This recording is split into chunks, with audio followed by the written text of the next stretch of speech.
Welcome, everybody, live to the Jim Masters Show, live entertainment, lifestyle, celebrity talk show series. Thanks so much for joining us from all around the world. It's a real honor and a pleasure to have you here as we continue to delight you with our artful conversations with extraordinary people coming in from Hollywood, Broadway, television, film, music, stage, culinary arts, sports, comedy, and everything in between. And boy, do we have an illustrious cast of incredible talent here. Legendary talent, iconic talent, brilliant talent in so many different art forms, from television and film and stage, as we celebrate a very poignant, beautiful, and funny and special film that's coming out in a matter of weeks, which we're going to tell you about in just a second. Look at the cast lineup here. I am so honored and so tickled and so happy to have these extraordinary folks joining us. Mariette Hartley, Jerry Sroka, Stuart Pankin, Peter MacNicol, and Peter Onorati, and Mindy Sterling in spirit. She was going to be joining us as well, but she's on assignment, gathering information and facts. We are so honored and blessed because there's a beautiful film that is starring Mariette and Jerry, and it's called Our Love Story, Almost Completely True. Now, I had a wonderful opportunity exclusively to see the film. The film's going to be coming out on all, the major streaming platforms soon. We'll keep you abreast of that. But also it's going to be seen in select theaters in New York and Los Angeles and other places across the country. And it is a must-see. Brilliantly shot, scripted, just the cast, just the way that it's put together really is going to leave you with a lot of touching feelings about life, about relationships, about hope. And again, we just watched it 3 times this weekend because we were sent the promo for it. And it really is something special. And it's the kind of film, if you've been craving some positive material lately, seems like everything out there these days is negative. Everything out there is just flash and dash. And you're like, you want something that's heartwarming, that's touching. This really is something absolutely special. And I want to tell you just a little bit about it. I don't want to give it all away because it's something you're definitely going to want to see. Here's a little bit of the background for you. When a beautiful, tall, aging Hollywood star and a short, funny Jewish man try online dating, it is a disaster. But when they randomly meet at a bird store, yes, what are the chances? He is immensely smitten, she not so much. And as he pursues the woman of his dreams, his charm, sense of humor, and multiple impressions win her over in their heartwarming, almost completely true love story starring Jerry Sroka, who of course was in Godspell and lots more. The wonderful Mariette Hartley, the Incredible Hulk, of course, all the Polaroid commercials with James Gardner. That's just a little bit of what she's done. Remember when she also did the morning program on CBS, Rollins Smith and Mark McEwen and the late Bob Saget? She is an iconic figure in our industry. Tess Harper, No Country for Old Men. Morgan Fairchild, Dallas. Bernie Capel, Get Smart. Of course, Peter MacNicol, Ally McBeal, and so much more. Sam McMurray, and also the director, Don Scardino. It's a romantic comedy. It lasts about 93 minutes. Again, here are some of the extraordinary people that are involved in this. It's quite a cast, lots and lots of years of incredible talent. Some of your favorite people are on this and in this incredible film. Again, I'm just still reeling from seeing it. It really is something very, very special, and we're going to talk about that. But first, I want to tell you just a little about our illustrious guests, and I really hope to have each of them as guests on our show individually at some point, right, to celebrate their iconic backgrounds.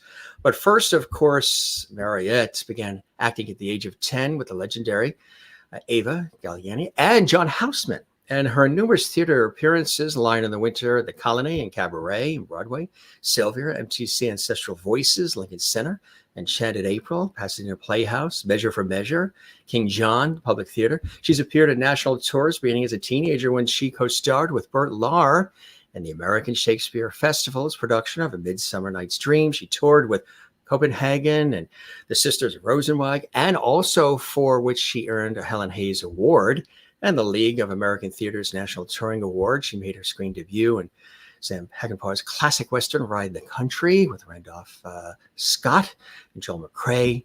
And she has many, many regional theater credits that are extraordinary, and they are really something. And we're just excited to have her here on so many different levels because, again, as I mentioned, you've seen her on television, on stage, and film galore. Regional theater credits include 10 Chimneys, the Cleveland Playhouse, Buffalo Gal, Leonardstown, Tom Stoppard's The Seagull, and so much more. Of course, for television, well, the Emmy Award-winning actress recurred on Grey's Anatomy and 911, Law and Order, SVU. She's appeared on dozens of television shows from Big Love and The Mentalist, Dirt, MASH, NCIS, The Incredible Hulk, and 3-time Clio Award winner for those Polaroid commercials with James Garner. Of course, Jim Garner was Jim Rockford on The Rockford Files. She was a recipient of the Star, the Hollywood Walk of Fame, also hosted the CBS morning program, and also Wild About Animals. And she's got a best-selling autobiography, Breaking the Silence, available at Amazon and Barnes & Noble. She's a mental health advocate, which she has been since 1987. She co-founded the American Foundation for Suicide Prevention, which now has 75 cities filled with her chapters. And she stars in, of course, the Almost Completely True Story, a feature film that she wrote with her husband, Jerry Sroka, which is coming out in just a couple of weeks. And we're so honored. And Jerry, too, well, he has not been sitting home on his couch. No way. Jerry has been doing a lot in this industry. He's, of course, seen in this film, Our Almost Completely True Love Story. He wrote and produced it with Mariette. And they had previously produced Dog Years, written by Jerry's son, Warren. That's available on Amazon. His career began in children's theater in Eatontown, New Jersey, where he played mostly witches, short witches. He's a graduate of the American Academy of Dramatic Arts. He appeared in the film version of Godspell and the Broadway and Boston stage productions. He wrote and appeared in Dying for Laughs at the Santa Monica Playhouse. Been published in Samuel French, has been produced in Georgia, Connecticut, and New York. He's appeared at the Woodstock Playhouse, the Gristmill Playhouse, Playhouse on the Mall, East Side Playhouse, Sullivan Street Playhouse, and City Center in New York. Some of his TV appearances have included Shameless, Shake It Up, Seinfeld, West Wing, Providence, Ally McBeal, Philly, Murder One, Murphy Brown, Ellen, Star Trek, Oh Baby, The Jimmy Fox Show, Step by Step, Sisters, and The Division. His voice is heard on The Family Guy, The Life and Times of Tim, Ants, The Wild Thornberrys, and The Brothers Flub, just to name a few of the incredible credits. And again, they are the stars of this extraordinary, extraordinary film. And we are honored, of course, to have Stuart Pankin with us. He is extraordinary as well. A list of incredible credits. Peter MacNicol is with us. And, of course, Peter is with us as well. Onorati. Mindy Sterling is in this. She was going to be with us, but she got called away. But she is in this as well. And yeah, we're so honored to have them all here. And we are going to bring them on right now because we have so much to chat about. And they're all smiling on their seats, couches. We made sure that the audio and the video is good. First, let's welcome Mariette Hartley and Jerry Sroka. Welcome to the show. Jerry, I think you need an extra cup of coffee. Or I fell asleep on the Polaroid commercials. The Polaroid commercials, huh? I fell asleep then. What Polaroid commercials? Yeah. Oh, boy, you're too quick. There you go. You're too quick. I tell you, who didn't, you know how many Polaroids were sold during those years? And Yes. everybody, which was something else, everybody thought you and James Garner were married, didn't they, Mariette? Yeah. They did, didn't they? It's really amazing the power of advertising and how that happens. I ended up with this guy. which in the film you will see is quite a process to have made that happen on many different levels. Yeah. Well, how could you not, fall in love with a guy that, yeah, with, with a gentleman who is capable of performing in so many incredible ways like that, I know. Jerry. That's me on the left. Yeah. Tell the audience what this was from, Jerry. From Hungary. That's from the movie of Godspell. Yeah. And that was really something quite special. And of course, I mentioned, the lists of credits for both of you and all of our guests can take up the whole time. But I got to say, Mariette, I also, as a broadcaster, I loved when you were on the morning program with Roland, or Roland, as you would tease him with, the hilarity, I would pronounce it. just Roland Smith, and of course Mark McEwen and the late Bob Saget. Just quickly, what was it like being on that program, anchoring, and having fun on the morning news? It was awful. Not the answer that you expected, viewers, was it?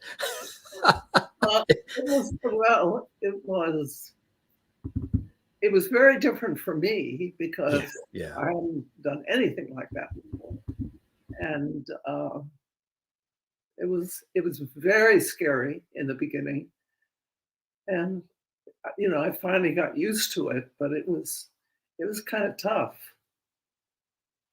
That's it. Goodbye. You really made the most of it. I thought you were fantastic on it. Really, you pulled out all the stops, and I think you really made so much of the show. Jerry, as well, your iconic career, Godspell, and so much more. Tell us about some of the things that stand out for you as well, aside from this particular film, which we're talking about. Oh. Truthfully, being on stage with Stuart Pankin in a play I wrote called Dying for Laughs, there wasn't a moment when he was on stage that I could keep it together. Yeah. He is the third funniest man in the world. And he came on dressed as a woman comedian, and he just killed it every single night for about 9 months. And then I didn't talk to him for a while because it was enough already. Stuart Pankin is here. Stuart, can you confirm and verify everything Jerry just said?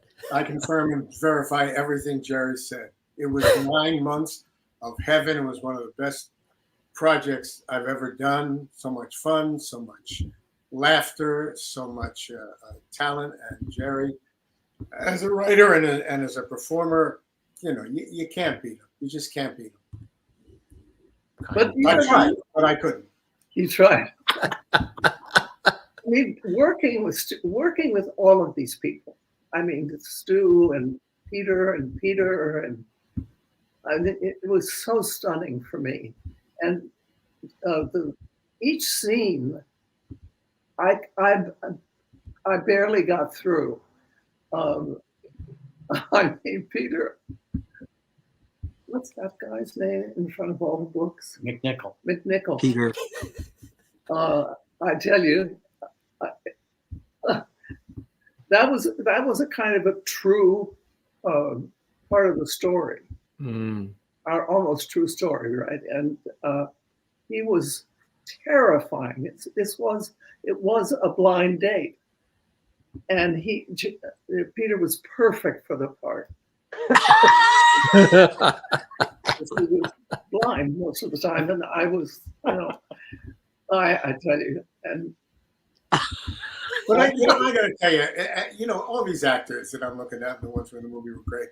But as they say, it starts at the head, and Jerry and Mariette and Don Scardino, made that set so comfortable, so welcoming, that it was, there was no rancor, there was no problems. And it starts at the top. It starts with these two. I'm pointing at the at the I forget the names, but I'm pointing at the people who wrote it and started it. They had a great a great set. They controlled things. They allowed people to do what they wanted to do, and it was incredibly fun. And that's them. That's them. Until the toilets stopped up. Yeah, you don't have to mention everything. And by the way, we were going to put all that. Talk about a showstopper. Yeah. Yeah. Oh boy, It was not fun. just call Hank. Oh, Henry.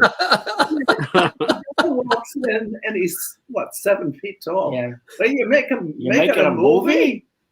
And we said, "Can I be in it?" I said, get the plunger. Come back soon.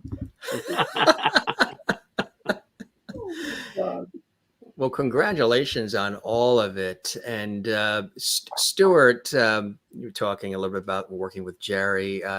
What are some of the things in your own, and again, I'd love to have each of you back to talk, spend time with each of you about your own individual careers, because it's extraordinary just unto itself. But tell us about a couple of things in your career that really stand out, in addition, of course, to working on this film, that people may recall as well, Stuart. Well, the first one of the top things was working with Peter MacNicol and Ally McBeal. He doesn't remember, but I remember very well. I was the guy that ate the horse, or served horse. But that's another story. We'll talk about that later. Wait. You were a guy who what? I was a restaurateur who served horse. And they sued me, and Peter was the prosecuting attorney. I do remember. Yeah. And that was a great time. Peter never liked me, but I don't care. I'm a big fan of his. And I do remember now. I do. I swear I do. I don't remember Jerry being on. That's resume padding. He was never anywhere near our set. I told him to tell him. Yeah, no.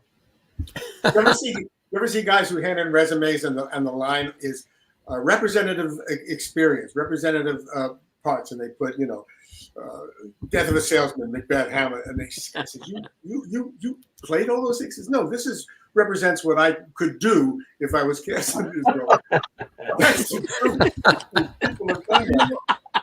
And I'm such a dummy. I mean, I didn't even know that Peter Onorati could be as funny as he could be. And I have to do this scene with him now.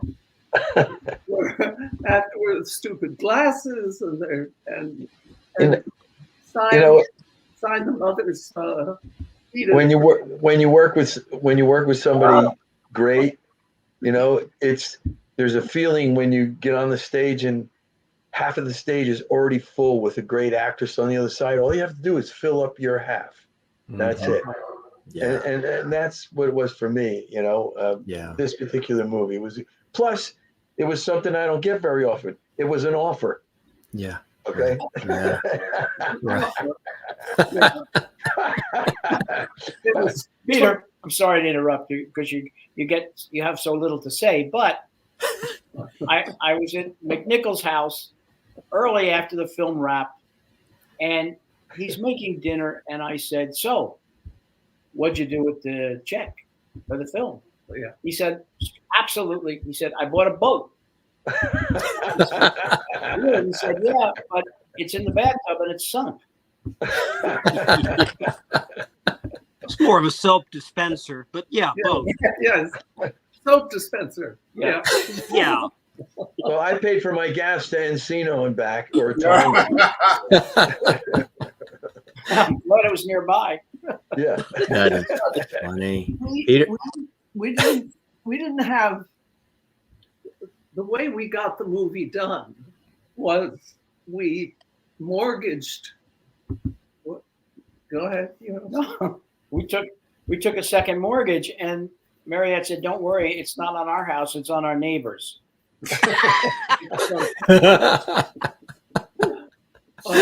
But we paid our actors, all of whom was, embarrassing. We paid them. Yeah, we're going to give them popcorn at the opening. Scale. Yeah, I mean total scale. Not money, a little scale. Fish? A swordfish? Yeah, like swordfish. Oh my God. We Yeah. had no idea that any of them would accept it. Yeah, but we don't do it for free. You know that. Yeah. Yeah. You No, we didn't. You did. It's great that you gave us something. I mean, that's very noble of you. Well, But we would food. have done it We for gave you you guys. food. Especially with the inflation and all. Absolutely. Yes. So how did you, Jerry and Mariette, how did you come up with the others that are a part of this illustrious cast? When casting came, you were involved in that process as far as how the other folks would be a part, because again, as I mentioned, there are some other folks who are also not with us this evening, but are in this. I mean, all incredible names: Morgan Fairchild, Bernie Capel, Tess Harper, Sam McMurray, and as I mentioned, of course, Mindy Sterling, and of course, your daughter Ash is in this as well. So my daughter is in it too. What did she play?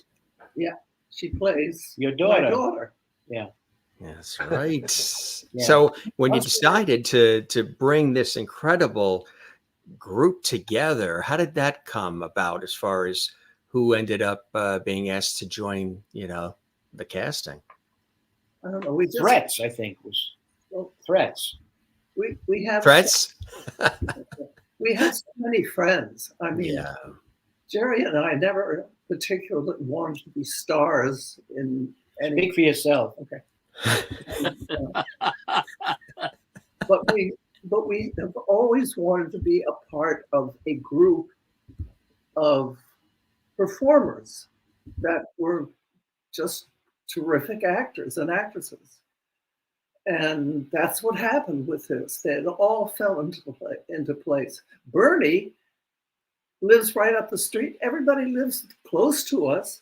We just knock on the door and say, we can't pay you any money, but we love your work. Read this. Read it. Yeah. Yeah. That's incredible. It really, really Yeah. is. And, when you're opening up your life in the beautiful way, and again, I encourage folks to definitely run to see this or stream it when it becomes available. But What's the name of it? What's the name of it? the name of this movie? What's the name It's of the movie? changed. I think it's Our Town or Our almost completely true love story. Thank That's you. what it's called now. They wanted to shorten it, so they added the word love. So they added the word love. Yeah. So let's talk a little bit about, again, when you put a story like this together, you're opening up and you're sharing your personal details of your life. And I think that's one of the things that's so relatable and so touching and so beautiful about this epic movie. What was that like, doing that, sharing the story and this love story that it is?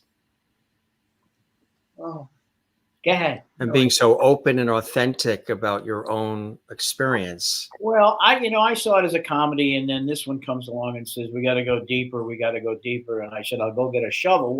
How deep you want to go?" And she kept, going. And of course, without it, it's a comedy, and with it, it's a movie that has something to say, I think. So I admit I was semi wrong, and yeah, she got her way, thank goodness. And other than that, I don't know. I felt comfortable sharing what we shared. Right? Are you still? Yeah. well, it was a little unnerving, I think, when we finally saw it with other people. Particularly the hospital scene for me was Yes. a little bit difficult. But Yeah. I didn't realize how much was going to show and how much was. But we did it, and I don't know. The wonderful thing was, to me anyway, was working with all of these people that I love. I mean, my God, and their wives. We know each other really personally, and It was And then Don Scardino really kicked it off. Once I sent him the script and he said, "Let's do it," was a shock. And not only I said, "Okay, well," and we went to the bank and got the money. And Don was just, and he's also in the movie. He saved us in the movie because we had another very famous name for the part, and his knee went, and he couldn't. What was his name? Not Steve McQueen. No, it flew right out of my head. His name. Are you Malcolm. Malcolm McDowell? Yeah, we're supposed to play Don's part, and we were sitting at the dining room, and Don said, "I'll do it," and I said, "All right, you're going to have to read." Director or no director, you got to read. And he didn't, and he was wonderful. But also he somebody mentioned, I think Pete Onorati mentioned it. He's a love. He's so easy to work with. Yeah. And nothing's changed since I worked with him in 1971. Nothing. He hasn't changed. He's just this bundle of kindness and he got, what was the NBC show that he did for years, produced and directed, 30 Rock. Oh yeah. Yeah, I mean, it's one of those shows you can turn on any episode. And watching it, and I had mentioned that I watched it really 3 times. First time you watch it, like it's listening to music or going to an art gallery and seeing something that's hanging. First time you see it, it's like, and then the second time you look a little deeper, and the third time you pick up on things that you might have missed the first time and the second time. And there's so many different avenues and lanes and emotions and feelings and messages that are in this beautifully prepared film. One, of course, is almost a statement on our society as far as how everything is so quick and superficial, and it's TikTok, and everything is 6 seconds, and nobody has time to talk to one another and listen and feel and emote. As I was saying to you guys before we went on there live, one of the things that I felt of the different ranges of emotions I was left with is this deep feeling of not only the romance, the wit and comedic parts of it, the depth of some of the scenes later on about living and love and survival, but also about the importance of taking time to revel in our experiences in life and not tossing people aside and not saying, okay, past tense, done. If it's not the flavor of today, it's old news. And I think it's beautiful in the comedic way that was touched upon, because that message, among all the messages that are really baked into this film, are very much needed today. A beautiful film like this is needed in our society, that deeply touches, that takes time to tell the story. I mean, I was watching it, and in its own way, one of the things I immediately felt was like a guest who's coming to dinner kind of thing, with the Kate and Spencer sort of thing, just how they took time to tell the story and the camera angles and the music underneath. I felt that sort of feeling, the On Golden Pond, the Katharine Hepburn, Henry Fonda, just a movie that takes time and has warmth with the humor in it.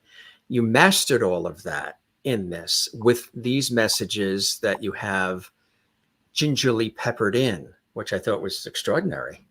Well, Matt Bennett, who edited the film by himself, by the way. Wow. We wrapped the day before COVID hit, and he's got a company in New York called Silent Crow, and we met him. He walked in the middle of a shoot, and he walked into the living room. This guy who just exuded this energy, and I asked him to leave because that's who I am. And, so COVID hit and he had to let everybody go because people couldn't work close. And he took the film by himself up to his country house and edited it by himself, and the trailer. And we'll always be in his debt. It was just beautiful, beautiful work he did on it. Matt Bennett. And the music, he did that too. Yeah, well, and then we had to replace the music. Yeah, boy, we sure learned a lot. We learned a lot. Was there? You know, in my humble opinion, there's so much ugliness in the world. What you're saying is correct about this movie and other movies like it. It's I call them endorphin killers. I mean, they just, they're just ugly. Even Halloween movies that came out just recently. They're not Halloween movies. They're slasher movies. They're people killing people, getting hurt. Right. I try not to watch them. And my wife and I, we watched, I married a witch, or some of these older movies that are sweet and gentle, like this movie, like Mariette and Jerry's movie. And I'm grateful for it. I'm grateful to say, what are you in? I say, well, I'm in a nice movie. That's what I'm not in Saw, where I cut my arm off, to entertain a certain, hopefully small percentage of people. I'm in a nice movie, whether it's a family movie or a comedy or a touching movie. I'm just grateful for movies like Jerry's and Mariette's. Yeah. Thank you. Boy, we're God, we're grateful. So I'll take the next movie, our love story 2. I'll take the cutting his arm off scene out of it. Okay. You know what I think is so beautiful too? The way you were able to weave the humor in at just the right moments, while it's also it's a dramatic story as much as it is comedic. It's not overly dramatic or overly comedic. It, as a romantic comedy, it blends everything in beautifully. And that's one thing that I noticed. Like I felt full after I watched it, which was really something that not every, film or piece of art can really do. And with all of the, like what Stuart's talking about, all of the flash that's out there, and, there's a lot of violence and all this other stuff. We do need something where there's empathy and compassion, kindness, humor. And again, the story is not rushed. You feel it as you go along, and you're rooting for the two of you to come together, to become one. The little chase that's happening, you're rooting for Jerry. Jerry, don't give up. She's worth it. Do not give up. Tough broad is worth it. I see the film now once in a while if we have time to see it or whatever. And I realized that I was really kind of tough in the film. I mean, I felt that I was. We were going to soften it up in post, and then we decided against it. I see. It was too much work. I like the way she said, I see. Yeah, you can always soften it up in post. For viewers who don't know what that means, we'll tell you later. Post-production. Peter MacNicol, you are an extraordinary talent as well. And I've always admired everything you've been in. And you have a wonderful comedic timing as well. And you're a wonderful dramatic talent. As I mentioned, the rest of the gang, we, of course, Ally McBeal, we know, but what are some other things for you that stand out within your own career? And then you can lead into being a part of this film. Well, gosh, 40 years. Yeah. Here and there, different things. A dragon. What was that? I fell in love with you when you were killing that dragon. Wow. That was, well, I won't even go. That's much too long of a story, but that was an amazingly difficult experience. I mean, I think for a solid month, I acted with nothing else in the room. I was just in front of a blue screen, which was, God, just kind of nightmarish, really. I think I had tiny pieces of tape way up on the wall as a reference point for this or that. That's what I remember about that film. I remember getting my start on Broadway in a play called Crimes of the Heart. And that kind of led me to really everything that's come my way. I mean, that got me out here. That got me my first 3 jobs, really. Casting directors had seen me in it, and that's how I got a show called Chicago Hope, and then Chicago Hope led to Ally McBeal, and Ally McBeal led to 24. So those were some jobs I really, really enjoyed, and Veep. Yes, Veep. Yes. Oh my Those gosh. are favorites.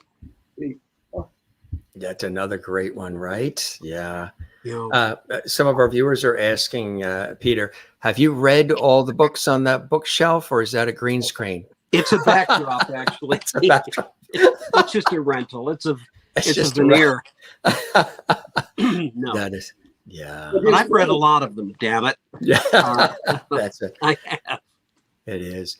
And Stuart, again, your involvement when they asked you to be a part of this beautifully produced film, what was the experience like on set and just being a part of it with all of these other wonderful, talented folks? Well, when Jerry asked me the first time, I of course said no because I'd seen his work. But then Mariette asked me, and I said absolutely. And like I said before, all kidding aside, the experience, as I've said, was great. The set was fun. The script was fun. The part was fun. Don and Jerry and Mariette, just ran. They say fish stinks from the head, but also, filet mignon blossoms from the head. And these guys are filet mignon. They made the set, and at least my involvement in it, so pleasant, so welcoming, and it was a very positive experience. And my wife used to say, when you're being interviewed, don't say anything negative about anything. And she's right. So sometimes you have to fudge stuff, but you don't have to fudge stuff with Jerry and Mariette and Donnie, because it was incredibly positive, incredibly warm and welcoming. And I'm grateful to be a part of it. Hmm. When you guys hear that, Mariette and Jerry, how does that make you feel? Like shit.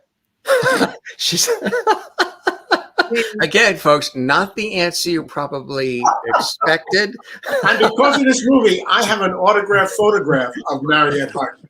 An autograph photograph, not just the photograph, but the autograph. Photograph. You were supposed to give that back, stupid. Oh, I think I did. I got to mention just the way you said that, because that almost sounded a little bit like Groucho.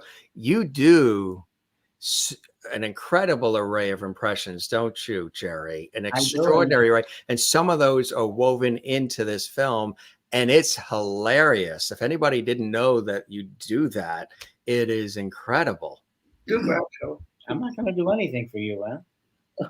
Well, then do it for the 2 Peters and Stuart and me. You're my favorite. You're my favorite. Which one? Oh, his favorite. All right. All right. His favorite. You also touch a little bit upon George Burns in this as well, huh? Yeah, I don't think it's very good, but I don't. What can you say? Boom, boom, boom, boom. Down the river. She interviewed him on the morning show. Yeah. Yes, she did. She drops these things at midnight when we're just about to turn the light off. She'll drop these things, and we watch TCM a lot, and she just and PBS. Yeah, we're almost running out of films on PBS. Yeah, that's incredible. Yeah, she'll drop. Oh, I worked with him in this. Bygones be bygones. What? He played my father in this. Oh, he played my. Watching films with her, older films is not easy because you have to like that. Okay. Mariette, what was it like working with George Burns? Now, if she says it was shit, I'm going to be shocked. Oh, no. Well, I didn't work with him, but I Interviewed. conversed with You him. conversed. I interviewed. I mean, I really learned how to interview people on the morning programs. It's not working today. I don't know. No, I just loved him. He was, boy, talk about being a gentleman and funny and warm. And I was in their house. I wish I had met her too. So, no, I was very lucky. Gracie, yes. Well, we have somebody here. We have somebody in spirit that can verify that. Oh my God. Great. Oh, that's super. There it is, Mr. George Burns. Yes, when I was watching the film, again, I don't want to give too much away. I said, oh, I've got to get that off the shelf and bring it here for you guys. There he is. And he sends his love back in spirit. He's got a cigar. This was a gift. This was actually an aunt that passed away. My mother is the youngest of 16, big family on that side. This was Aunt Lillian's. She had since passed. They were going through some of the things at the house. My cousin Barbara said, you know, she collected all these dolls and she has this George Burns that she loved. And he's, you know, he's on the pedestal. It's a collector's version. Jim, would you like the George Burns? And I said, absolutely. So every once in a while he pops on, and I said, when I saw Jerry, and I said, I got to bring it out for you guys. So George sends his love. Thank you. That's fantastic. So Peter. Which Peter? Let's see. Do we want to do the Peter that's on the right? Where? Peter on the right. Over. Yeah. Tell us about some of the things you're also in and projects that you have happening. Well, like every other actor involved in the strike, there's nothing really happening now. I just came off a couple years on SWAT, big flashy television show, and some other more, I would say, more of a craft oriented job on a show called This Is Us. Yeah. And yeah. You know, I'm actually, when I'm done here, I'm going up to vacuum under the bed. So there's a lot of things on my plate. I'll tell you, I'm grateful. Peter, I'm grateful for This Is Us because they used a group of dinosaurs and they paid me. And it's like Michael Dunn, you say it's mailbox money. You know, once in a while you get a check for not having to do anything. I love that.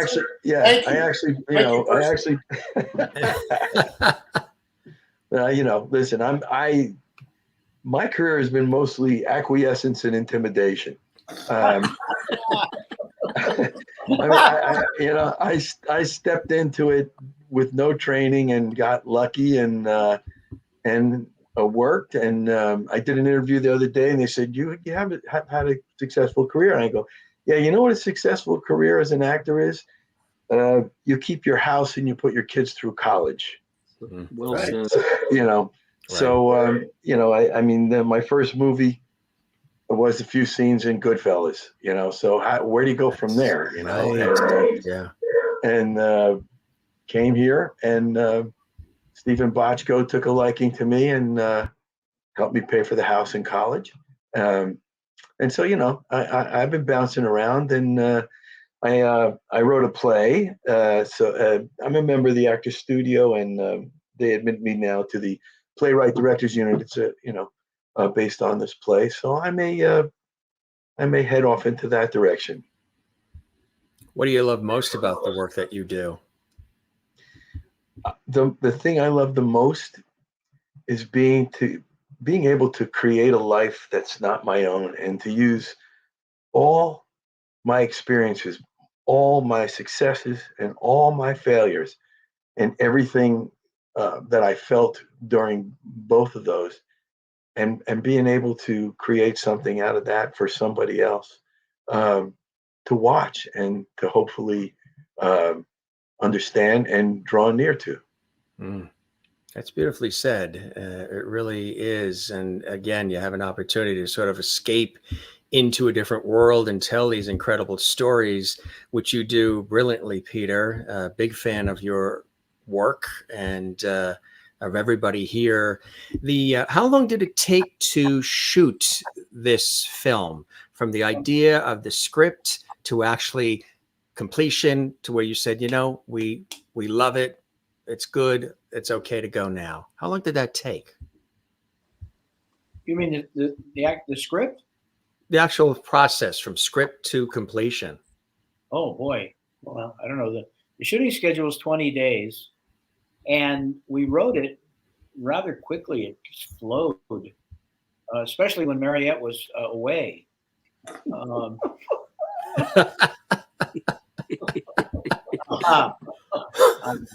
So I'm sorry, I'm laughing.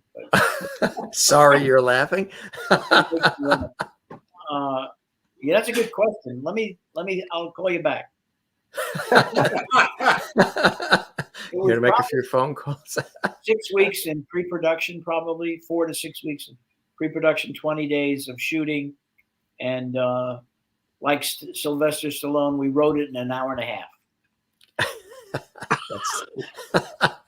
You've heard those stories, right, about Stallone writing Rocky, and share it with our viewers in case they haven't. They'd love to hear that. Well, the stories we wrote it in some kind of record time.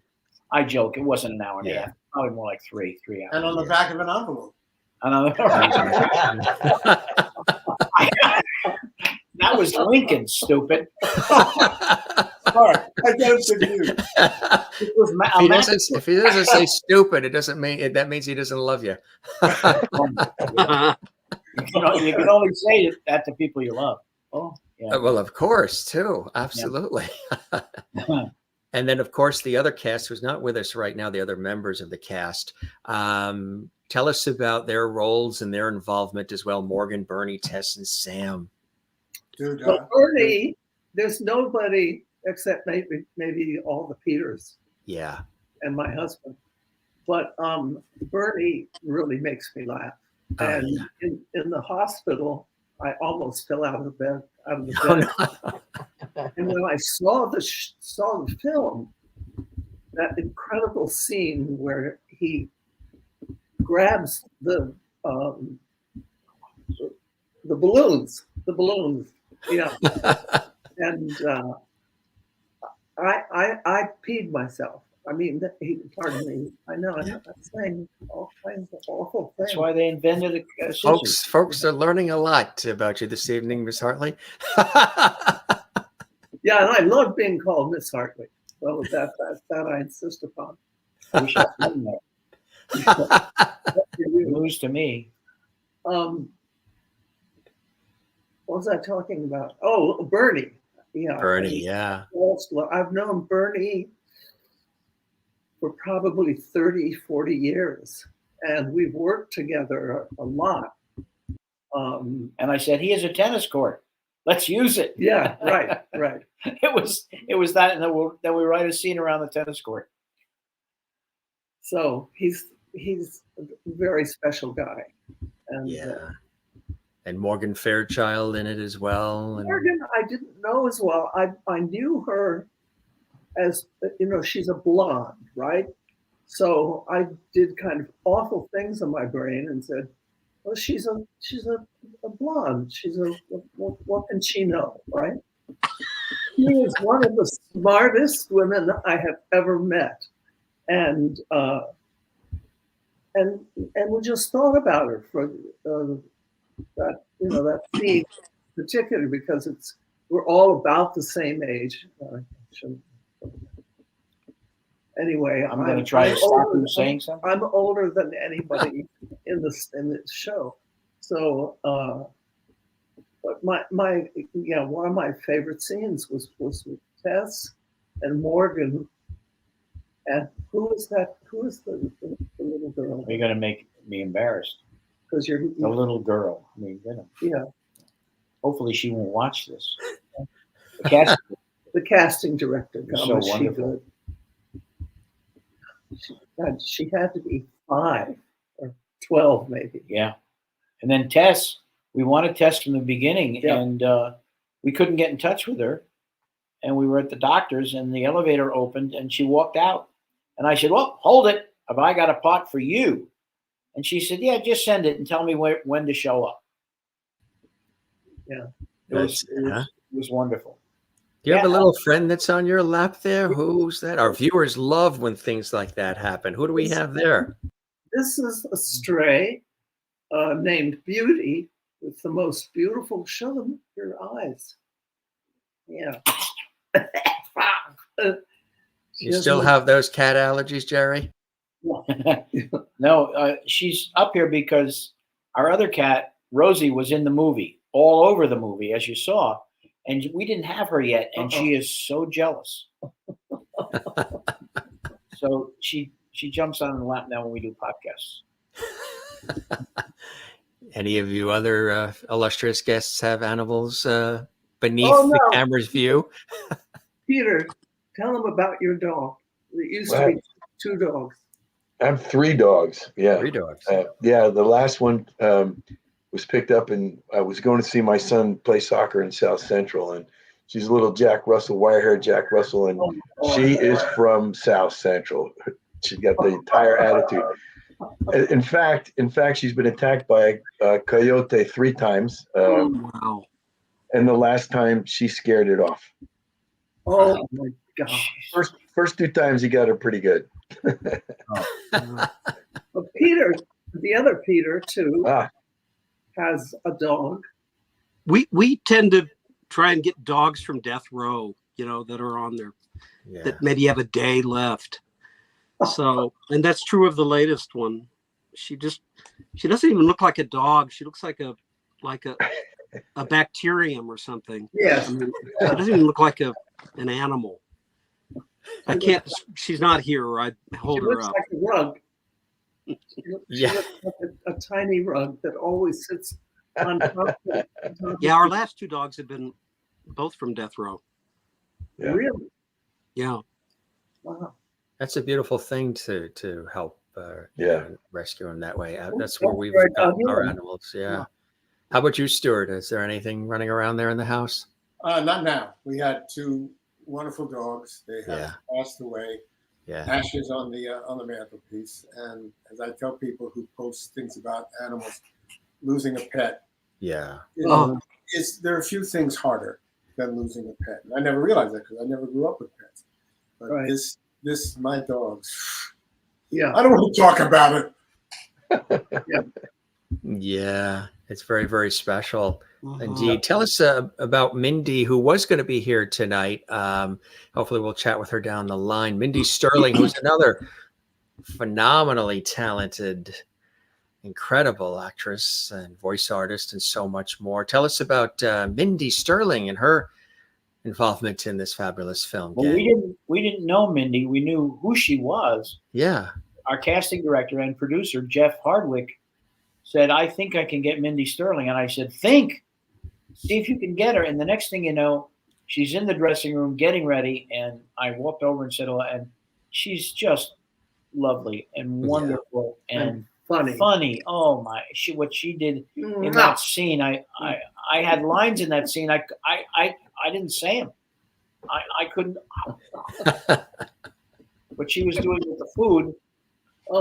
Every time the waiter brings the food, by the way, it's my son who brings the food.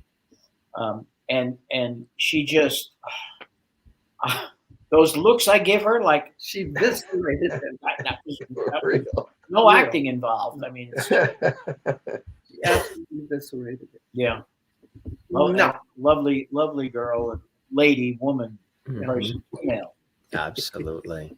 And Sam McMurray, of course, too, in the film. Tell us about his involvement. Another brilliant actor. Yep. Sam I knew from New York and never worked with him. I know his work, but I had never worked with him. And we just saw him in NYPD Blue. NYPD Blue. We watched all 137 episodes of NYPD Blue again, and in one night, by the way. And did you? And I had forgotten he comes in as he was the last lieutenant there, running the precinct, who kept reading the newspaper. And he's got a wonderful edge, Sam. He really does. And again, I called him out of the blue. I hadn't spoken to him in probably 20 years. Jeff gave me his number, and I called him and I said, Sam, we got 2 scenes here. Free. Okay. It was amazing. Amazing. It was just amazing. The only one who gave us trouble was Peter. I mean, no, that's only at the viewings. Which Peter? MacNicol won't watch himself. I actually wanted Tess Harper's role, and I just thought I could do something with it. Yeah, you could have. Absolutely. And no, they came to me and said, we want you to be you. And I thought, well, that's an impossible task. So right. So alternatively, they said, well, there's this psychopath. Yeah. But we didn't know it was a psychopath until you came in. I said, who is this man? We knew each other. I thought, I mean, the choices that you made acting with. And I'm behind the camera because I wasn't in the scene, and I almost ruined a couple of. Oh my God, so funny, dreadfully funny. Yeah, that's amazing. How did you like also, writing the script, producing, and sort of that behind the scenes part of doing this as well, Jerry? Mariette? I loved it. Yeah, and I'm going to do it again. I'm working on a new film that I wrote 10 years ago, and I have Don again to direct it, and we just need a leading man, like someone like Peter MacNicol, I think, who would sell the film. So I'm putting that together now. I loved it. I absolutely loved it. And you know what I loved best? One day we're in the house, and the crew is outside setting up a tent in the backyard for lunch. And I'm looking at all the people, and I'm thinking, we sat down and we wrote this, and look at all the people that are working and getting along and making something. And I was just filled with admiration for all the work, the grips and the cameramen, and it was just wonderful. And I loved that part of it. Yeah. Not to mention, being around the actors that I love and putting words in their mouth, which is hard with some of them, especially Stewie. Stewie? Yes.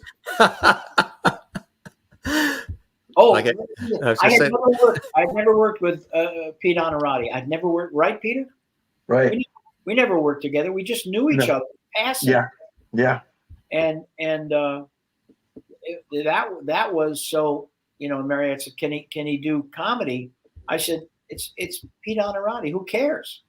And then he has one of the great moments in the film where she turns him down, and he's left standing on the walkway, and he's like, "What the hell just happened?" And he does just a turn, like and it was just every time I Well, I started out in improvisation in comedy, and when I got here, that's when they changed me over. Well, maybe if you stop working out for a minute, I can't. I'll fall over.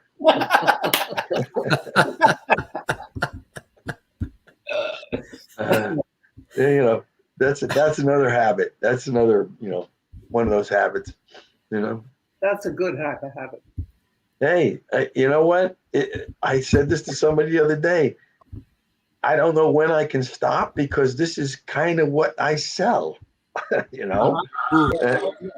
so whatever, but I have experience with Mindy too. We did a revival of the play Gemini a few years back. And that's when we first met.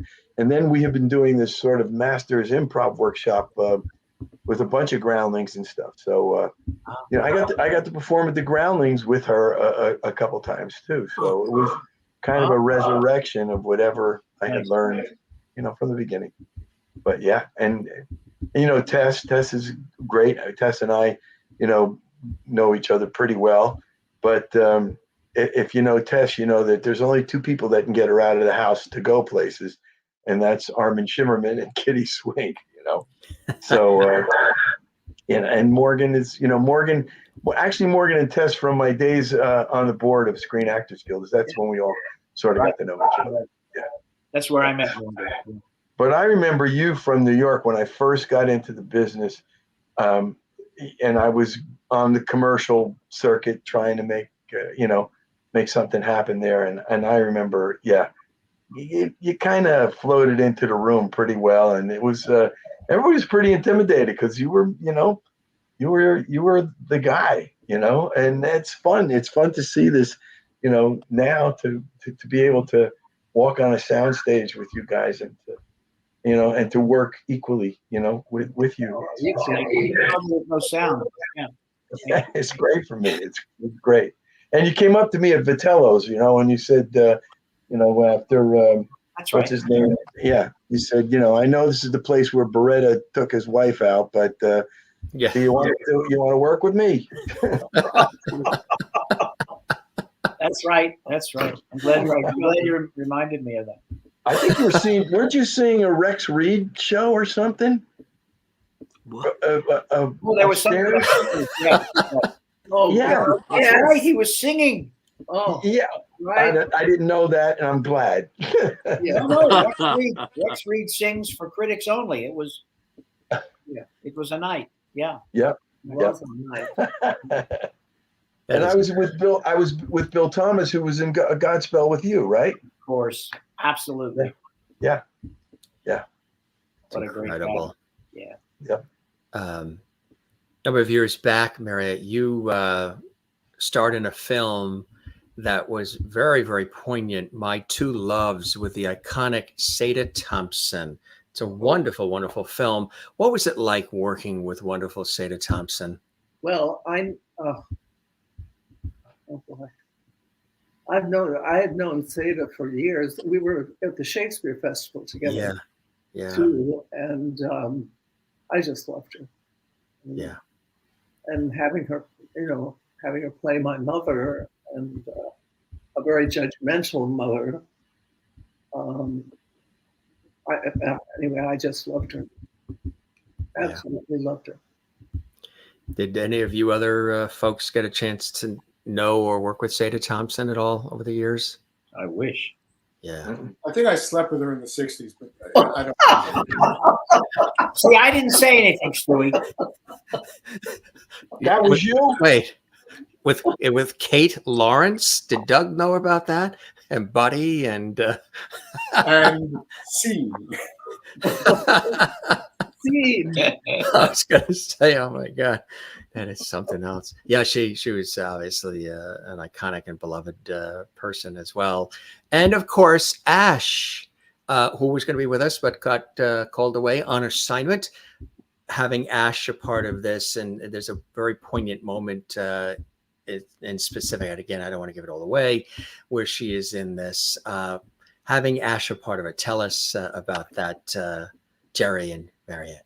Well, she actually 2 or 3 times a week, she clowns at USC Hospital. That I didn't know. Does she really? Yes, she does. Oh, wow. And, yeah. And I thought, wait a minute, this is perfect. Yeah. I mean, she's a graduate of NYU theater school. Has worked since she was really little. She did that movie with what's her name and the other girl. And what's her name of the other girl? What's the name of that thing? And she was really good. She was very good. She opened the movie, and so she's been working all of that. And then she got married. She's got 3 kids. And by the way, as far as being called away, that's very sweet of you, Jim. My grandson, who's 13 yesterday, is giving a drum recital tonight. That's wonderful. At 6 o'clock, and I was supposed to be there. He'll remind me, but she said, I said, absolutely, you have to be there. You have to go. So that's where she is. But family first always. Yes. Yeah. Family first. And we used, I thought the clown thing, oh my goodness, let's use it. And she came up literally with her bag of tricks. That's what she does. So that was, and then she's got a scene later on with Mariette's lovely daughter, Justine, where the 2 of them are taking care of Mariette. And I love that scene. It's the two of them, and they're both just. I've seen Justine out in Mesa, Arizona, at the Shakespeare Festival. Boy, both daughters And the neighborhood play. and they are just awesome. I mean, they're just awesome. So that was easy. Casting wise, it was easy, and that's what happened. Was it all shot in LA proper, or did you go to other locations? In my bedroom, everything was shot in the bedroom. Everything's green screen in the bedroom? No green screen, just the bed. Yeah, we shot in our house, and then Jeff found our producer, Jeff found a great place out. Where was it? Canyon Country or Tahunga? Yeah, out over there. Yeah, over there. The guy that was wild. That was wild. That location. House. And he had a bar in it. He turned it into a studio. This 3-story house, and his kids moved away. And we used it for the hospital. We used it for the what else? The bar, right? The restaurants. Three different restaurants in there. That was a lifesaver, because individually those places would have cost over $100. And this way, we were there, and they left the equipment, and it was wonderful. Yeah. So, a lot of it we shot in our house, and Jeff's house, any house that was available. Anybody's house that was available. Yeah. Absolutely. And they all got scale? They all got the swordfish? Or yeah, the little scale. Swordfish.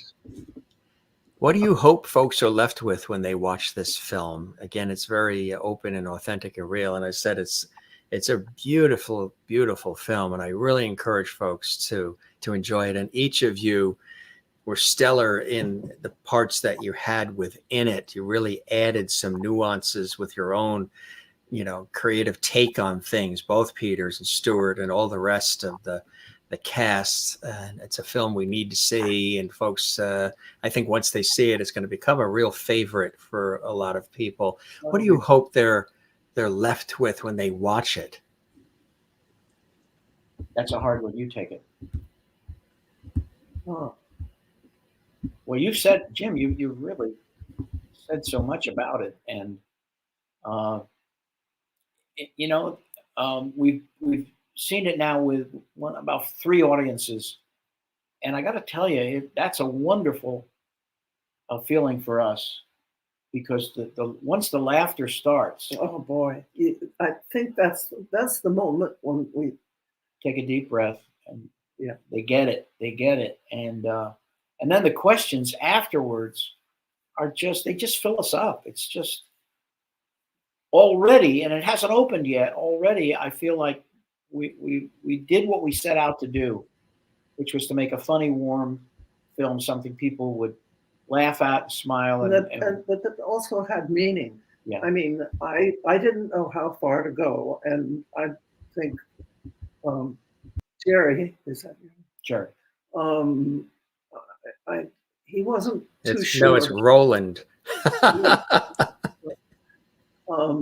He wasn't too sure about how far to go in it, and I just said, well, make chicken, and we'll see how far we can. No, that's a different scene.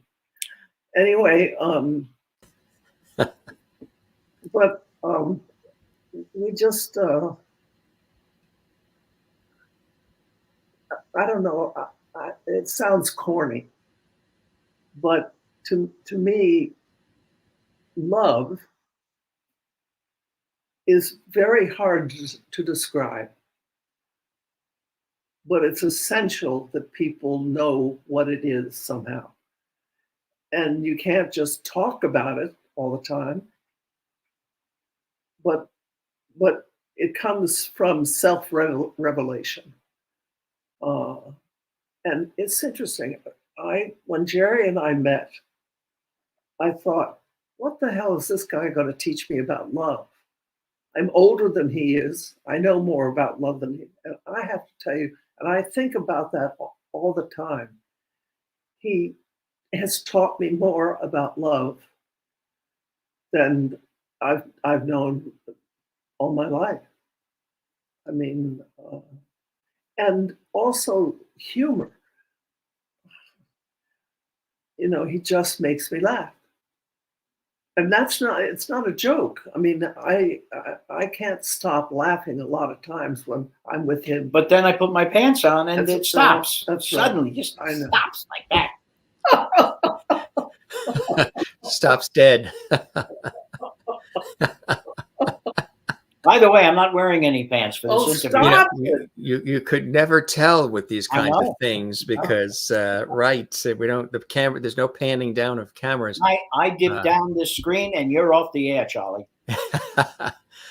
Yeah, it's Mariette. You have always had an extraordinary, quick-witted sense of humor as well. You are epically funny, and so I've seen you in live situations. I've seen you, on film and tape. You have this wonderful way to also be observational on life's craziness and be able to come out with a quick line as well, which I have always admired.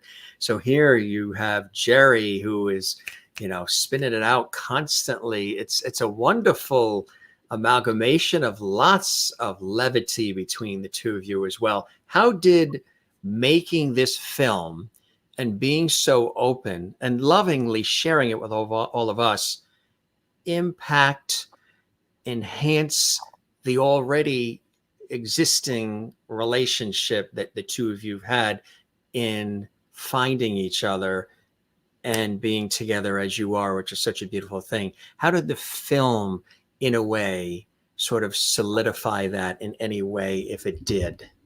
Oh, yeah, of course it did. I mean, we just got closer and closer and closer, I think. What was the question? This guy comes up with hard questions. Yeah. I can't repeat what I said. I don't even remember it. How did working on the film sort of just enrich what was already there between the two of you, sharing this story with all of us? Yeah, You'd be very embarrassed to. Yeah. You go ahead. To get to know this guy and his friends, I mean, we just had a wonderful time. I mean, I don't think there was a word that we had that didn't work. That what's the word? We just kept getting closer and closer together. We really did. And we've learned how to really get along with each other. I mean, I can tell pretty quickly if Jerry's off somehow, and I just back away, and or I can make him laugh, and he makes me. And our friends, I mean, Peter MacNicol and his wonderful wife, Mary Lou Henner. What's his wife's name? Marceau Henner. Marceau Henner. Wow, you're gonna have to call Peter after this. I mean, Peter makes me laugh. All of our friends have this kind of conglomeration of styles and wits about them. And I can't even talk about it. During the film, I mean, I don't know who to talk to, but during the film with Peter MacNicol, I had no idea what he was going to do. And that was true with a lot of the guys. And it always just surprised me. Mm. And the depth of Jerry's and my relationship probably surprised me the most. I love that. Just to give you an idea, our viewers who are watching live around the world have been commenting all throughout, and they've been sharing lots of wonderful thoughts. And Cheyenne says, wow, I'm tearing up right now over Mariette's description of love and Jerry, and Sherry is saying, you two are wonderful. So glad you found each other. And Timothy says, love is hard to define, but you know it when you experience it. And Pam is watching in Maryland. You two are the best. Really beautiful stuff Nice. coming in about all of you from our lovely viewers here on the Jim Masters Show. You make an impact in their lives too, and that's what art and entertainment's supposed to do, right? Tell stories and make impacts. That's why I say these are conversations on this show, not quote unquote interviews, because interviews are question answer, see you later. There's a conversation to be had. And again, I keep coming back quickly just to the various different messages and themes that are sort of underneath the central theme of this film, about respect and honoring one another and paying homage to those who've paved the way, and romance and love and second chances and the art of the chase and just all of it. There's so many different things that you get, that the different roads that you guys take us down in this film. I don't know if that was something that was planned or it just happened, but I think it's fantastic. Thank you.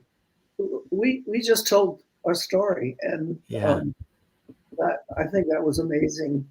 That was an amazing thing. We felt that it had this impact. And we were the first time we saw it with an audience was in Sedona at the Sedona Film Festival. Oh yeah.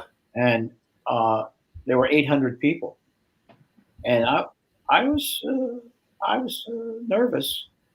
And the film went on, and the first laugh came early, and we relaxed. And when it was over, we were showered with love. I mean, it was a standing ovation. Oh my God. It was just, and I thought, what just happened? I mean, this is, you have it in your brain, but it's not the same thing when it really happens. So we were just thrilled. Enough already, God. It is an epic cast, I tell you. It really is. You guys are so wonderful, really, to stop by our show like this and take the time. Well, they needed the money. I don't know why I'm here. You guys are amazing. Really appreciate your stopping by. We're going to show the trailer to our viewers as well before we wrap up. But I'm really honored by having each of you here, and I wish you much continued success in your trials and tribulations, but also in your triumphs and in your joys in life. And really, it was a blessing to have each of you here. And congratulations on this beautiful film. Thank you. Thank you. Thanks, Jim. You are very, very welcome. Our very special guests, Mariette Hartley, Jerry Sroka, Peter Onorati, Peter MacNicol, Stuart Pankin, joining us here from their various living room locations. We love you all and hope to welcome you back. You're welcome back here at any time. And I hope you enjoyed the time with me as much as I have with each of you. Yes, you did. Thank you. You be well. Take care, gang. So long. Much love-a-tea to you all. Take care. Love-a-tea. Love-a-tea. That's it. And take care, and we'll see you guys again. And one by one, there they are. Jerry and Mariette, truly, it was a blessing and an honor. Oh, Thank you, please. Jim. Thank you so much. You be 3 well. times. Okay. You too. Bye-bye now. A wonderful conversation with so many wonderful guests here on the show. And I just want to show you the trailer. We do have it available here. This is a must-see, folks. You're going to laugh. You're going to tear up. You're going to be moved. You're going to think. You're going to feel. And there's nothing better than that. Here it is. Okay, you start. Okay. Finding true love in Hollywood has never been easy. Hollywood? Okay, well, the Valley, but still, you get my point. And if you're no longer a young Hollywood starlet, it's almost impossible. You were a knockout. I were, huh? Yeah. The problem is getting rid of the body. Gosh, isn't it always? Even for one of the most beautiful women in the world. Oh, thanks. You're welcome. You're Mariette Hartley. I know you. You're terrific. Am I coming in? No, I don't think so, Ernie. It's Eric. Neither one of you is coming in. even if she has lots of movie star friends. She was nominated for an Oscar in 1986. Oh, I was born in 1997. Oh, of course you were. I think he's stalking me. I had a stalker once. Really? How'd you get rid of her? Her? I never had a stalker. Would you like mine? And me, the silver fox. Okay, give me one good reason why she wouldn't go out with me. She's beautiful. She's famous. Okay, I said one. Let's just say I should probably stick to my voice acting. Can you do a dead on Woody Allen? Can I do a dead on Woody Allen? For a man of my gender, But when it comes to my dating life, as Groucho said, I've had a perfectly wonderful evening, and this wasn't it. Who is it? Swordfish. What? That's the password, swordfish. No, it's Jerry. I thought you said swordfish. Yeah, I did. Well, why did you say swordfish? Well, it's the Marx Brothers. Well, some people think they're funny. Well, could I get some help over here? But you know what? It can still happen. Hello. Oh, hello. Welcome to You Bet Your Bird. If the stars align just right, Hi. Hi. a tall shiksa Hollywood icon might just fall for a short Jewish leprechaun who does voices. What is Ankimo? It's monkfish liver. Monkfish liver. You know, the monkfish lives a monastic life, searching in vain for its lost liver. Take it from me. Hi. Get in here. And me. This is our story. Our Almost completely true story.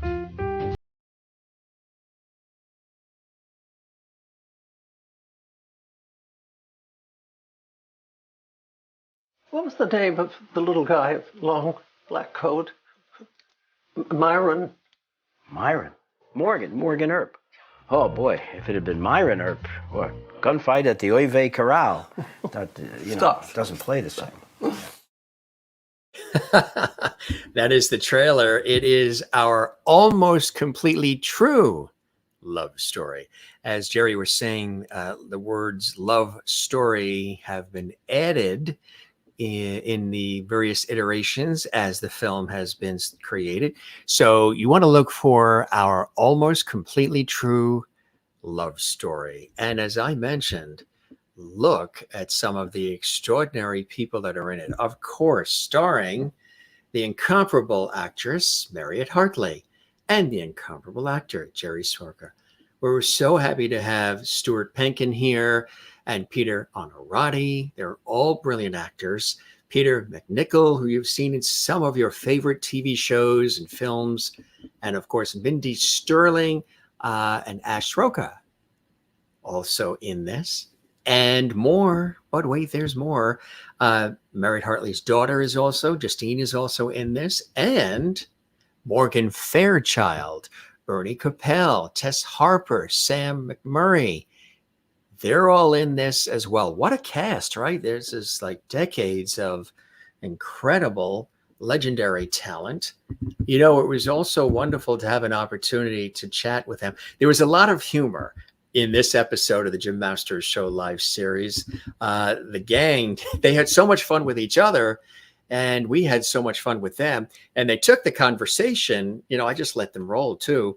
They took the conversation in so many extraordinary directions, Sometimes you didn't know if they were serious or if they weren't serious. I think it was fantastic. And the film is just like that. It weaves a tale that 1 minute it's taking you in a humorous direction, and then something serious comes along, and vice versa. It really is something very, very special. So if you want to check it out, it's going to be coming up very, very soon. What you saw here on the Jim Masters Show Live, Entertainment Lifestyle Celebrity Talk Show series, was actually an exclusive preview of this film before it even comes out, with the stars of the film right here on the Jim Masters Show Live series for you. We're always working hard to bring you the best entertainment, poignant and artful conversations, not interviews, but conversations with some of your favorite celebrities and stars, but also people who are making a difference in our world, who truly care. They like to have fun, but also they're making an impact in all our lives, and we love having them here on the show. So If you enjoyed this episode of the Jim Masters Show Live series, whether this is the first time watching or you've been with us since day one, we would love it if you gave this episode a like. Click the like button on the YouTube channel. There's a thumbs up. Give it a like. Don't forget to share this, and also leave a comment in the comment section. There's a comment section as well. Leave a comment in the comment section, and don't forget to subscribe to our YouTube channel, which is Jim Masters TV. That's where you can see this entire episode again in its entirety. I know many of you were also talking about Mariette Hartley in the iconic Polaroid commercials with James Garner, who of course played Jim Rockford in the legendary Rockford Files series. Yes, those were iconic commercials, and a lot of people did think that James Garner and Mariette Hartley were married. Of course, that was just the commercials, but really it was those ran for such a long time, won Clear Awards. And of course, Peter MacNicol, an extraordinary actor on so many different levels. And Peter Onorati, we had Peter squared today on the Jim Masters Show Live.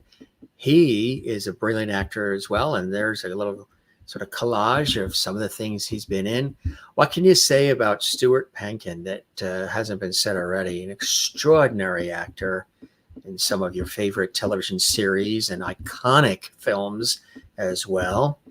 Jerry Sroka, extraordinary, brilliant actor, and in this case, producer and writer and more on this film. And the one and only Mariette Hartley, right here on the Jim Masters Show Live series. Really so special to have her here as well. And you've seen her in so many different roles. She was telling us what it was like, actually. If you remember, she was with Roland Smith. And of course, there's the late Bob Saget and the weatherman, Mark McEwen, on CBS in the mornings, host of the morning program, which was the morning program that was up against the Today Show and Good Morning America. It was in the 80s, late 80s, and it was on CBS, and she was one of the co-anchors. And Roland Smith, of course, legendary news anchor on WCBS television, Channel 2 and Channel 9 and other stations, and he's since retired. And but he was a brilliant anchor as well, beloved anchor. So just really interesting. And she talked about how that was an interesting job for her to have because it was a new role, something she was taking on for the first time. There is, again, isn't that a beautiful, beautiful cover that we've got there? The cover of that. Our almost completely true love story. Really, really nice. This was really something special. And I want to show you something else that's really incredible. Tomorrow, we have two extraordinary, exciting guests that are joining us. Oh, yeah. We're just bringing you the best of the best here at the Jim Masters Show Live Entertainment Lifestyle Celebrity Talk Show series. We have two shows tomorrow for those who are watching live. And look who is stopping by JMS Celebrity Hall tomorrow. We have tomorrow at 3 p.m. Eastern, noon Pacific, Emmy and Tony nominated Broadway producer Tom Diagora is with us. Right now, Tom is working with Barry Manilow. He is one of the producers of the new Broadway show, Barry Manilow's Harmony. Yes, this is really exciting. Tom is also a producer of many Broadway shows. Matter of fact, I think he's got 3 or 4 that are due out now on Broadway. One of them is Barry Manilow's Harmony. Here's one of the producers of Harmony with us tomorrow. Not only are we going to talk about Barry Manilow and all the other folks that Tom's had a chance to work with, but also these epic Broadway musicals that are coming out and so much more. Don't miss it. 3 p.m. Eastern, noon Pacific, live, coming up right here on the Jim Masters Show Live. And then tomorrow night, look who's here. The one and only iconic John Tesh. Of course, you may remember he, for a long time, co-hosted Entertainment Tonight with Mary Hart. He is a phenomenal, multi-Emmy winning, Grammy nominated, phenomenal producer, musician, pianist. He has millions of CDs sold. His music is extraordinary. I have this whole collection. He's got a Christmas tour that's coming out with his band. He's going to be touring America, and then I believe other parts of Europe. I think I believe he's going to be doing after the holidays. Television. He was a very, very beloved news anchor in New York City and other markets. He worked for Channel 2 in New York City. He's done it all. He's married to actress Connie Selica, the beautiful daughter Prima. John Tesh, who I interviewed on PBS a number of years back, which was really wonderful, is here tomorrow at 7 p.m. Eastern, 4 p.m. Pacific. Of course, you know he does with his wife Connie Selica that fabulous radio, that nationally syndicated radio series called Intelligence for Your Life. He's just a great guy. He's an epic talent, from music to film to television to stage, all of it. And we're so excited. So two amazing guests, like a double Loverty Day, with Tom D'Angora, the extraordinary Broadway producer who right now is producing 3 musicals that are coming out on Broadway, including Barry Manilow's Harmony. There's Tom with Barry in that graphic you see there. And then John Tesh. Yes, I'm excited about this, both. John Tesh tomorrow, 7 p.m. Eastern, 4 p.m. Pacific. And that is just some of the extraordinary folks who are stopping by JMS. And I want to just say a personal thanks to all the new folks that are watching as well. We have had thousands and thousands of subscribers and viewers checking out our show and then liking our show so much, the Jim Master Show Live series on our YouTube channel. They've been subscribing to our YouTube channel in droves, and we thank you so much for that. If you're new to our show, this is what we do. We're very interactive as well. You can join us. You can say hello. You can, keep us abreast of what you're doing and what some of the things are in your life, because we're very interactive. And you can leave a comment on the YouTube channel as well. But something very, very special. The amount of viewers and subscribers who have been checking us out. We work really hard to make this something special for all of you. And obviously it seems to be working. I can't believe it. But there's just been so many people who've been commenting and following and sharing and celebrating and supporting. And we really appreciate that. If you enjoyed this episode of our series, like, comment, subscribe, and definitely click the notification bell so you never miss any of our episodes. And also, we've got so many great episodes that are coming up for all of you.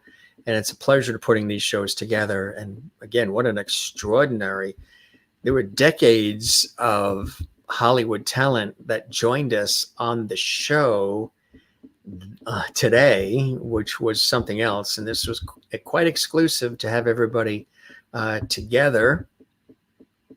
Mariette Hartley, Jerry Sroka, Stuart Pankin, Peter Onorati, Peter MacNicol, and again, our best to Mindy Sterling and Ash Sroka. They were going to be here, but they got called away. And of course, Ash had a very special reason. And don't forget some of the other iconic folks, again, that are in this film: Morgan Fairchild, Bernie Capel, Tess Harper, Sam McMurray. But what an extraordinary broadcast this has been. Hope you enjoyed it, folks. Love putting this wonderful cast here on the show. And there was a lot of witty comments and between everybody. And I thought that was epic. I thought that was so beautiful. Really, really, really nice. Pam says she watched John Tesh every week on Entertainment Tonight. He's going to be here tomorrow on the Jim Masters Show. This is really, really fantastic. You love the trailer for the movie. Yes, it is fantastic. It's going to be available very soon to stream. We'll keep you abreast of that. It's going to be on all the major streaming platforms, I believe Amazon and all the places where you can stream, which is fantastic. Maureen in Arizona says, this was a fantastic episode. What a bunch of wonderful guests. Love it every minute. Thank you very, very much. Appreciate that. A lot of laughs too. And this was really something special. And Merlin in Canada, just taking a look at some of our viewer comments here. Thanks, gang, for being here with us in Lovely Hall. You are all lovelies now. I explain to all of our guests, including every guest that comes on our show, all about the levity, and they love the idea. And Timothy Larson joining us says, wonderful conversation tonight, Jim. Thank you very much, Timothy. So glad that you enjoyed it. Jane in Sweden says, thanks to all the guests for being here tonight. This was fun. Thank you, Jim. You are very, very welcome. And everybody, thanks for all these great comments. Just scrolling through a few of them here. It's a must-see. Yes, absolutely. The film is a must-see. It looks fabulous. It is. It's warm. It's funny. It's engaging. Yeah, I mean, I really enjoyed it. And we're going to watch it again. And Andrea McKinnon, nice to have you with us as well. Thank you. Thank you for the applause. Beautiful to have you here. And now you are a lovely viewer on the Jim Master Show Live Entertainment Lifestyle Celebrity Talk Show series, Andrea. And I hope you will stick with it and join us. Come see us again. And I guess she will, because she sends a smiley face. It's always nice to welcome new folks to the lovely family here at the Jim Master Show Live series. Jen Barry in Pennsylvania said, such a fun show tonight. I'm glad that you enjoyed that. Pam says, we watched every guest on your show and their movies and their TV shows. That is terrific. Austin Field watching said, another excellent show. Please subscribe for great content.